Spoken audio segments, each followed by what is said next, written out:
people who follow immigration reform closely were blown away by this detail, because for going on the length of the seriousness of the immigration debate in this country, 6, 7 years, 5, 6 years in this country, Jeb Bush has been a beacon of reasonableness about on the Republican side regarding a path to citizenship, and just a lack of hostility and dismissiveness in his talk about immigration. Yeah.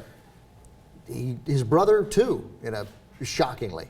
But now, after he led the way here, he paved the way for guys like Marco Rubio to stand where he stands on it and be willing to be part of a bipartisan solution to this.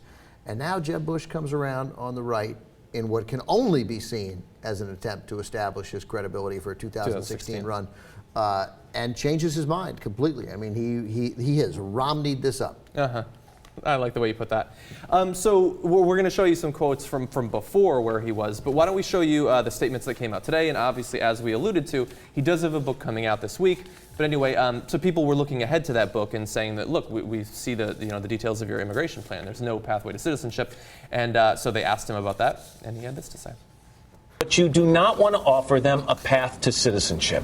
If they do all the things you've asked them, why not grant them that right to be an American? Because this, our proposal is a proposal that looks forward. And if we want to create an immigration policy that's going to work, we can't continue to make illegal immigration an easier path than legal immigration. And so I think it's important that there is a natural friction between our immigrant heritage and the rule of law. I mean, it is a look. You want guys who keep their positions. If one of the reasons you think Mitt Romney lost because he didn't stick to any core position, I mean, this was Jeb Bush's. This was a tentpole position at Jeb Bush, and has been for some time. And it's a complete flip-flop, and he screwed Mitt Romney over on it. Yeah. Oh, no, Mitt Romney has something to say about that. But what I think is so interesting about the fact that you're saying that this is one of the things that he was known for is that we're not referencing quotes from 1993 where he was in favor of a pathway to citizenship. We have a quote from, I believe it's 2012? June 2000, yeah. So it's a good bit into the year. So here's the quote from then. You have to deal with this issue. You can't ignore it. And so either a path to citizenship, which I would support, and that does put me probably out of the mainstream of most conservatives, or a path to legalization, a path to residency of some kind, which now hopefully will become, he starts to stutter a bit, I would accept that in a heartbeat as well if that's the path to get us to where we need to be, which is on a positive basis using immigration to create sustained growth. I guess nobody had the frickin' heartbeat. A heartbeat. He'd accept it in a heartbeat.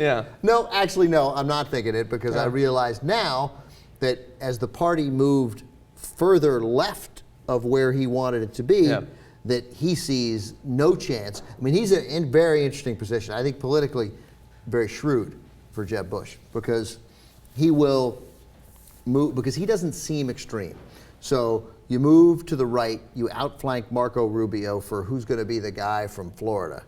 Right. Is it going to be Marco Rubio, or is it going to be you? You outflank him to the right, which is obviously going to win over Tea Partiers, right? And the majority of this is very simplistic political talk, but this is how you fire up the base, the kind of people who, as we saw, wins a Republican nomination. The entire Republican Party is the Republican base now to get the Republican nomination. And then Jeb Bush has the credibility.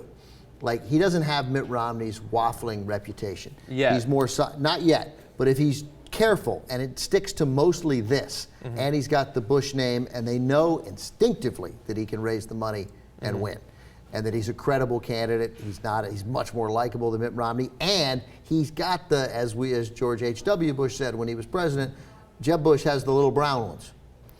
He's got kids. He's got Colombian kids. He's married to a Colombian woman. Did he really say that? George H.W. said, he was like talking about his grandkids. He was like, and the little brown ones, So Jeb Bush has the credibility on this issue to backtrack in a general election. I know we're talking November of 2016, but he has the credibility to do it. This should leave no ambiguity whatsoever that this guy wants to run for president in 2016. Yeah, I mean, a lot of people are saying that. There's the political angle. There's also the he wants to sell the book angle, which is obviously from his point of view a much smaller part of that. But I wouldn't have known that he was selling a book unless he'd come out with this bombshell today. Book comes out tomorrow. exactly. I'm still not going to be reading it, though. And if I did, I certainly wouldn't pay for it. But yeah, it's possible that he could make this flip-flop, and then between the time when he would secure the nomination, between then and the general election, I guess he could reassert himself and still have that reasonable. It's just he doesn't. It's not. You're right, reasserting yourself, but it's also he doesn't seem as hostile. The Bushes aren't as loathed by Latino voters. There is a greater likelihood that they won't see him, even if the position is as strongly right-wing as Mitt Romney's, which it isn't quite, but even now. But even if the position were in that regard, he's a more trustworthy name. It's dangerous territory, but he could do it. There's a couple of small things that I think that could still trip him up. Or one that could help him, actually, is that they point out in the article that we've got here that there have been other politicians who say they're against the pathway to citizenship, and then once you actually scratch and get beneath the surface, they're in favor of something that sounds quite a bit like a pathway to citizenship. They just don't like that terminology. So maybe he's hoping to score easy points on, vocabulary, I guess. But then in the end, in policy terms, still seem reasonable. But it's also like if we assume that he's making this move to differentiate himself to the hardcore base, apart from Rubio, apart from to some extent Ryan, who's also a little bit more willing to engage in bipartisanship on this, maybe Scott Walker. Are we assuming this is the only thing that he's going to have to do to make that clear? Like, he's not race baiting in any way or anything like that today, but we've still got, a couple of years where he might have to. Look, it depends on how far right everybody drifts, and who's running. And on the surface right now, it doesn't feel like nearly the clown show that it was in 2012. Like, already you're thinking about, we're going to have a race with thirsty as Marco Rubio is, not a joke. He's not Herman Cain. Yeah, right? He's not Bachmann. Right, he's not Michelle Bachmann. And all of a sudden Donald you got Trump. Bachmann and Donald Trump and Santorum. Herman Cain and Rick Santorum, and you're that's all of a fun. sudden talking about Marco Rubio, Jeb Bush, Scott Walker, and Chris Christie. Well, it's a different. They're more reasonable in some ways. It's a different race. Again, I don't know if they're more reasonable. They seem more reasonable, and that's the most important thing.